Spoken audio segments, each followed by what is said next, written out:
Syederalun korban banjir di PD Jaya masih dikepung lumpur sisa banjir yang menggenangi jalan hingga halaman rumah warga.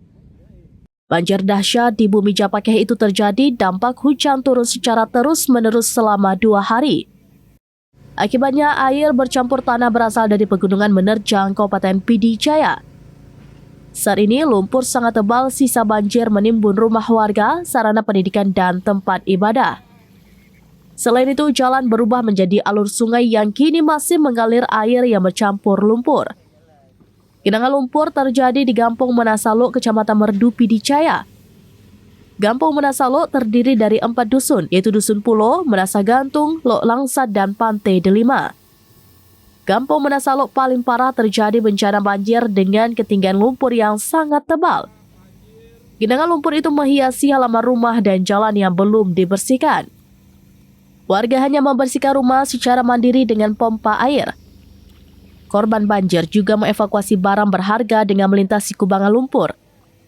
Selain itu, warga mendorong kendaraan melintasi genangan lumpur di Dusun Pantai Delima. Evakuasi sepeda motor harus didorong sejumlah warga melewati genangan lumpur yang sangat tebal. Air dalam saluran berwarna coklat dimanfaatkan warga untuk mencuci pakaian yang tertimbun lumpur banjir. Untuk jalan di Dusun Pantai Delima mulai dibersihkan menggunakan alat berat. Akses warga untuk keluar rumah masih terganggu dengan lumpur. Warga sebagai korban banjir meminta kepada pemerintah atau relawan untuk membersihkan genangan lumpur sisa banjir. Tidak hanya itu, warga berharap adanya bantuan sembako kepada korban banjir.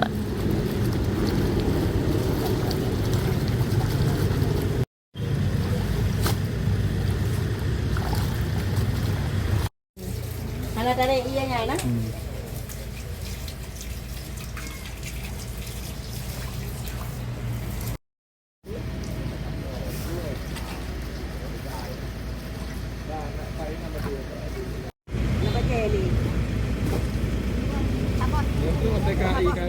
Dari PD, Muhammad Nazar, seramvideos.com.